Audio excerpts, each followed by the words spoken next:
righty, we're going to get started. Welcome everybody. I'm Steve Hoberman.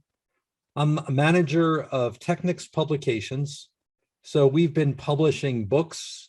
It's been close to 15 years now, and we have a very strong emphasis on data.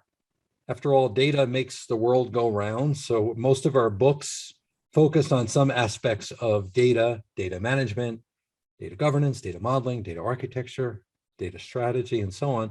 And I'm also currently leading a new project called PeppleU, which is to take all of our books, and Technics Publications also has about 350 videos, many with a heavy emphasis on data as well, and put them on a subscription site. So you could pay one annual fee and have access to everything. And that's what PeppleU is about. That's my hat as a publisher. I also am a data modeler. I've been data modeling for a number of years, and that's a nice transition into our topic today. So we publish a number of data modeling books, and very happy to have Larry Burns with us today, who has just written Data Model Storytelling. And this is our kickoff meeting, our kind of celebration for that. I'm actually a Larry Burns fan. I know Larry for many years. He was just talking before we started how he's going to be presenting at the DAMA chapter near him in Puget Sound. And that's actually where I first met Larry. Larry, I don't know if you remember that. I think it must have been probably at least 10 years ago, maybe longer. And he had this idea 15. for a book. How long ago was it? At least 15. Wow. Because, yeah, well, no, it was like 2010 or 2009 or something like that. Long time ago. Yeah. I remember we sat at the same table and we were talking about, Larry had an idea for a book. And what's really cool is, so Larry, this is Larry's third book. Larry has written 3 books with us. His first was Building the Agile Database. His second was Growing Business Intelligence. And this is his third. And what impresses me is that Larry he's not a consultant. He's an employee. He works for a Fortune 200 company, and all of the ideas and techniques he has in his books are ones that he's practiced. He shares his great experiences. He shares things that didn't work and why and how to fix them. And what's impressive about writing a series of books and being an employee at the same company for many years is that he is around to see how things turned out. 1 year after production, 5 years after production, was the project really a success? And that's a very big advantage. And you could kind of hear themes of that in all of his books. I loved data model storytelling. It might be because I'm a data modeler, and it might be because I could relate to a lot of the stories, but I love a lot of the really great ways of looking at the world through Larry's eyes. Larry has over 40 years experience in the data space. Very proud to introduce him. The book is available. You can buy it on Amazon. You can buy it on our website, Technics Publications. And with that, I am going to introduce Larry Burns. Oh, thank you, Steve. Sound effects too.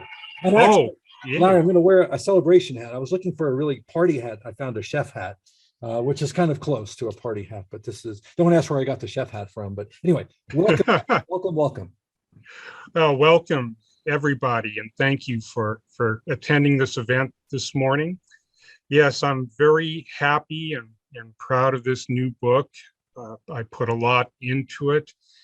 It's about a lot of different things, mostly about data modeling and data management generally, but it also covers a lot of other territory. There are chapters in the book on NoSQL databases, on domain-driven development and microservices, on business process re-engineering, on semantics and ontologies.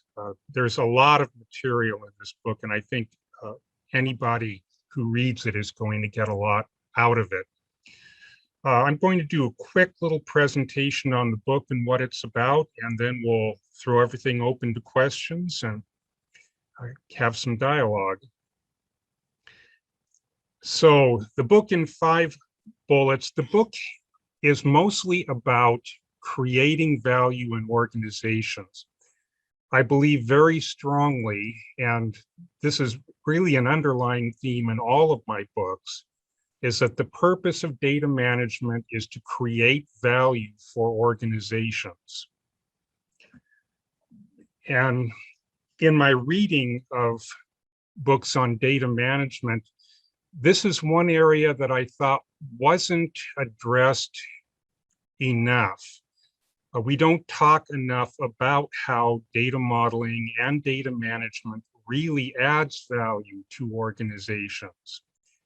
And we don't talk enough about what the nature of this value is. And so I wanted to write a book about that, about how we can do data work more effectively, how we can do data work and data modeling in a way that adds more value to organizations, and that also helps our organizations handle the challenges that they face. That's why, for example, I put a chapter in the book about how data modeling can contribute to business process re-engineering efforts. And I wanted to talk a bit about what I see as the future of data modeling and data management generally. Why did I write the book? As Steve said, I've worked for the same corporation for 23 years. I'm on the threshold of retirement. But when I started doing data work on agile projects back in the mid-2000s, I had to deal with a lot of pushback from developers and project managers and other project stakeholders on data modeling and data management generally. I got told a lot that, we don't need data modeling. It isn't agile. Data modeling doesn't fit into agile practices. It's just big design up front. Data models aren't necessary if you have user stories. Data models aren't going to provide enough value to our project team. I've heard that data modeling is only relevant if you're using relational databases or if you're building client server applications. And so if you're doing NoSQL databases or something, there's no point in having a data model. And the one that I'm hearing a lot now with the advent of software development methodologies like domain-driven development and microservices is we don't need databases at all. And in fact, databases are a bad thing. All we need are web services and data persistent stores for the web services. And so there's a chapter in the book that talks about that as well. So I've had to, in the course of doing my data work for this large corporation, I've had to overcome a lot of these objections and a lot of these misunderstandings about what data modeling is and what data management is and the value of data management. And I've also had to find ways of proving that data modeling and data management generally does contribute value, not only to organizations as a whole at the enterprise level, but also to specific projects and programs. How can the book help you?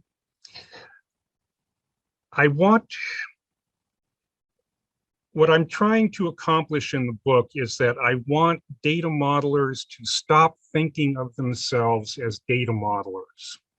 And I want DBAs to stop thinking of themselves as DBAs. I want data professionals to stop thinking of themselves as people who only provide a specific service. And I want them to start thinking of themselves as creators and curators of data value. And that's why in the book, I introduced the concept of data shamanism. And I have a chapter in the book where I talk about shamans. Shamans in a Native American tribe are the custodians of a tribe's history, culture, and spiritual practice. And in the same way, we as data professionals are the curators, the custodians of our organization's data and information assets, and the history and the practice behind those data assets, what they're used for, how these data assets drive value in our organizations. Shamans are communicators, educators, healers, prophets. They don't just sit in a corner in a cubicle and wait for somebody to request that, a chant be chanted or a prayer be prayed. They are out there in the midst of the tribe, communicating, educating all the time, leading all the time. They are leaders. In some tribes, I've noted, shamans even lead the tribe into battle. They are the warrior chiefs of their clans. So shamans they don't just operate in an advisory capacity. They are implementers and facilitators as well. And shamans are not looked upon as people who provide only a specific service or function. As I said in the book, if I had $1 for every time I get a request like, please create the following table for me, or please add the following column to such and such table, I would be sunning on my yacht in the Caribbean.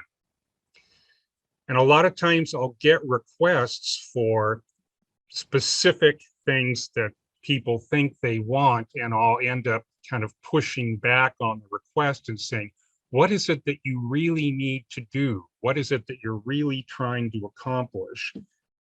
And sometimes I'll discover that, they're requesting data that already exists somewhere else in the organization, or they're trying to do something that really isn't a good idea, and I'll have to suggest a workable alternative.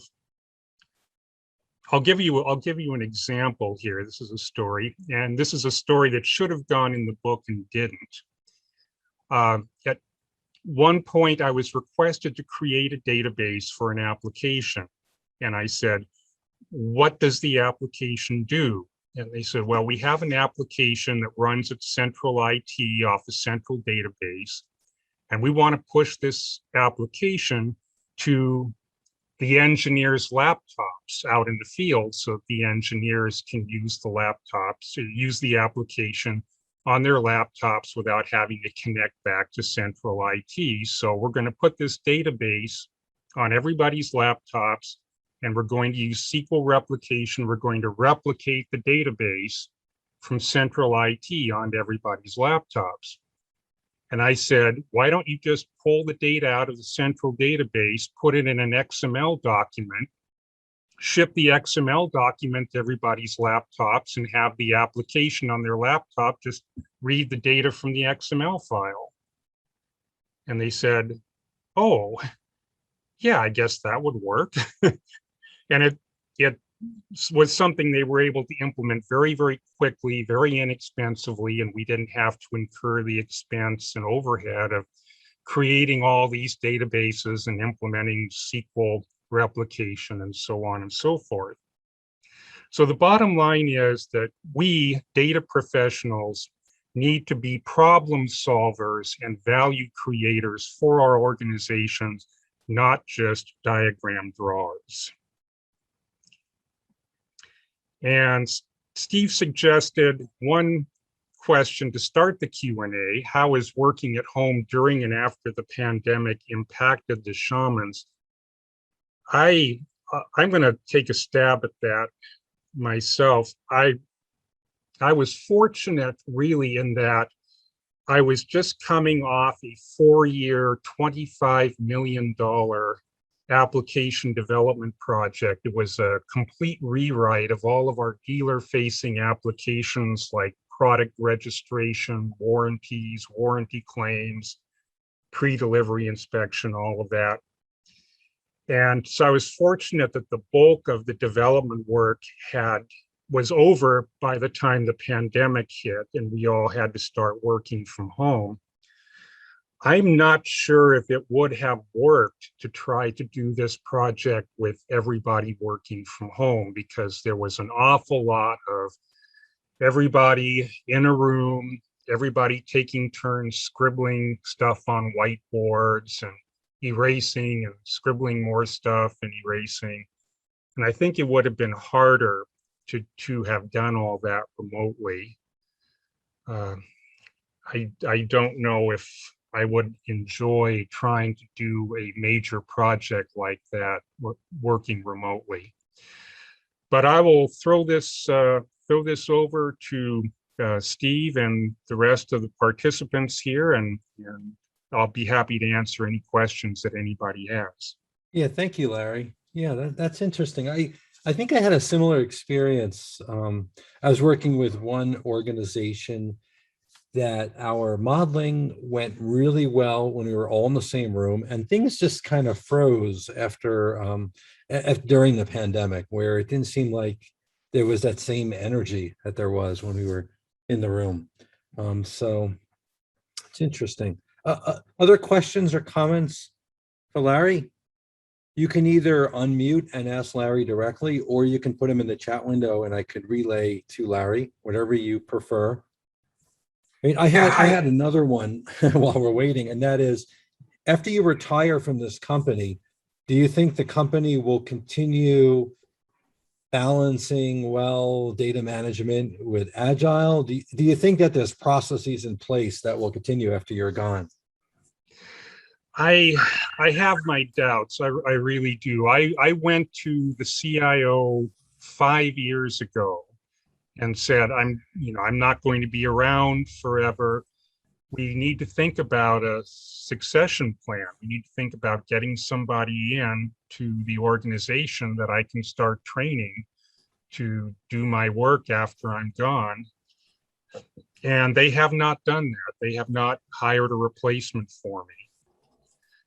So I honestly don't know what's going to happen after I'm gone.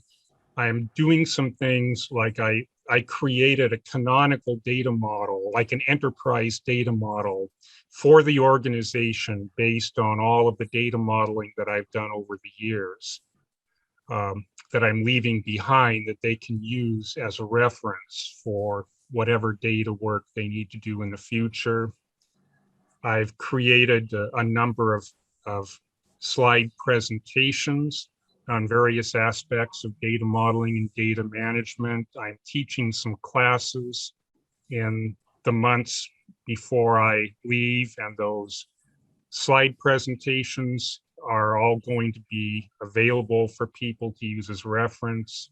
I've created a lot of documentation, standards, practices, things like that. I've documented all of that, and I'm leaving that behind. But there isn't going to be a Larry Burns working in that organization after I leave, and I think that it's going to be a problem for them to really get software development projects done in an effective way after I leave. And I feel really bad about that, but there's nothing I can do. Yeah, it's frustrating because you put so much effort in. I guess at least you had a very positive impact on a lot of projects, including this really large 4-year project.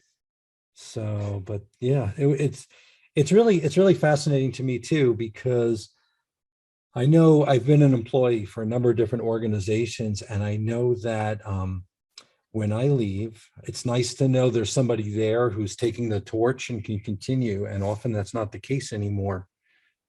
It's interesting too. So I teach a class at Columbia University, and it just ended. I was actually grading the final papers this morning. And one of the deliverables is each student had to answer some questions about how they liked the class. And one of the questions I threw in was, can you see yourself as a data modeler in the future?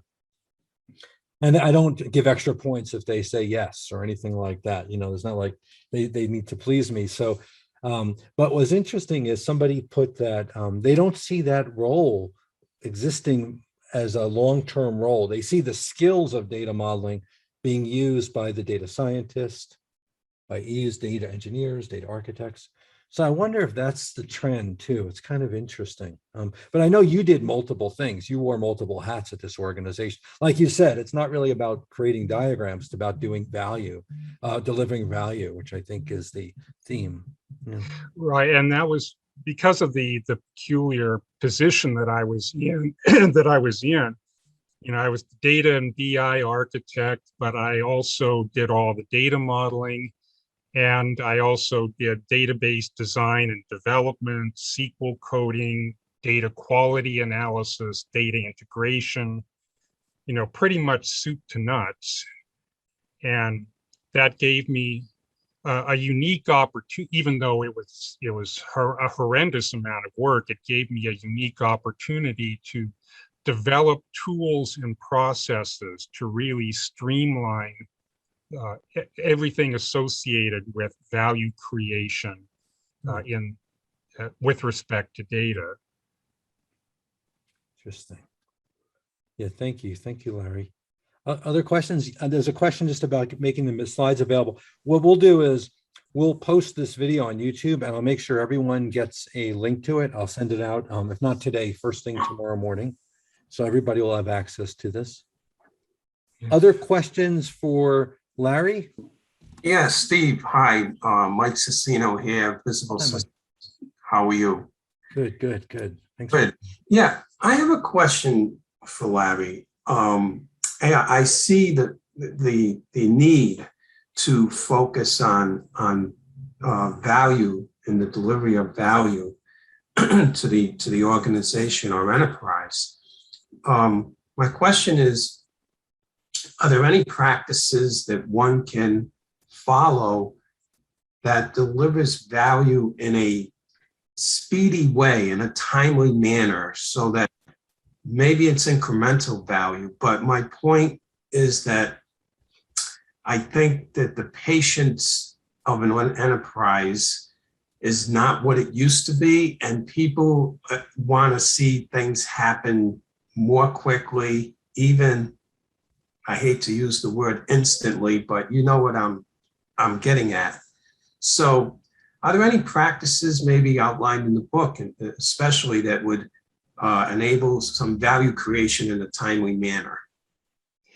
Yeah, there is. And I think this gets to the central metaphor of the book is storytelling. And the point I make is that any project is essentially a story that everybody is gathered together to tell. Everybody is involved in the telling of this story.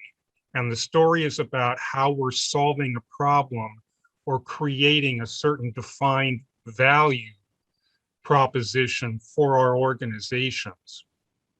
So it's not only a question of creating value, it's a question of making sure that everybody understands and believes that value is being created.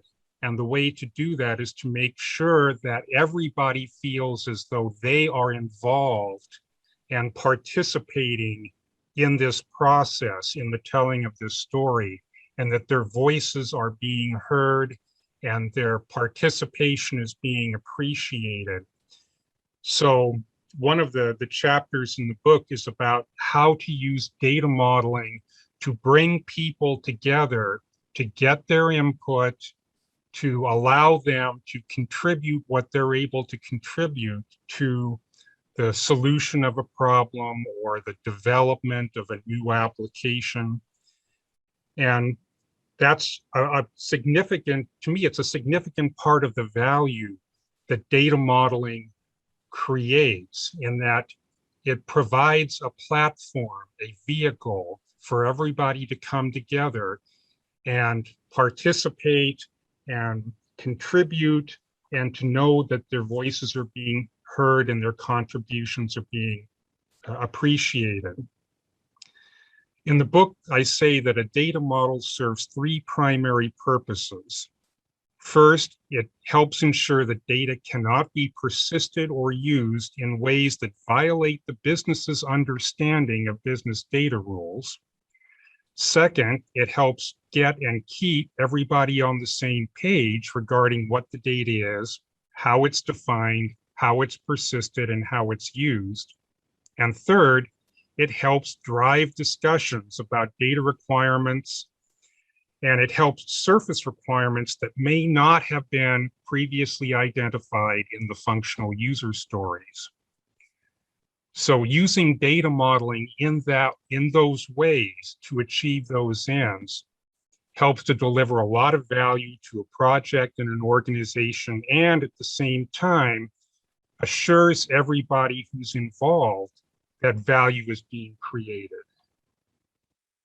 Yeah, thank you. Thank you, Larry. That's actually, when you were bringing it up, I remember reading that part in the book. I actually read that part more than once. I really like thinking about data modeling in terms of those three ways. I think in that same chapter, or it might have been the one earlier, there was when you were talking about the storytelling, there's this wonderful analogy you have in the book. And I read that paragraph a few times too, where you talk about how everyone's just actors and they're all trying to tell the story together. And if you are the person who's just trying to do this yourself or not communicate with the rest of the group, you're kind of like that actor wandering on the stage yourself and trying to tell your lines, but nobody's listening. They're all telling their own story. It was just like a wonderful way you described it. And I read that a few times. It's just, I can picture that very easily. Yeah, a lot of projects are like the modern theater, where the actors are just wandering all over the stage, talking, to themselves, and Yeah. there's no direction, there's no coherence. The best plays are ones in which the actors are delivering cues to other actors and receiving cues from other actors and keeping one eye on the director at all times. And it helps ensure that the purpose of the play, which is to communicate something of importance to the audience, it helps ensure that that purpose is delivered. It's wonderful. All right, well, we're coming up to our half-hour point. Thank you very much, everybody, for joining us. Larry, thank you so much, and best of luck with the book. It's just a wonderful book. Thank you, Steve. And that fellow who didn't think data modeling was relevant in modern IT, send him a link to the book. I think he needs to read it. Definitely. Bye-bye now. Bye, everybody. Thank you. Thanks, Larry. Bye. Thanks, Steve. Thank you.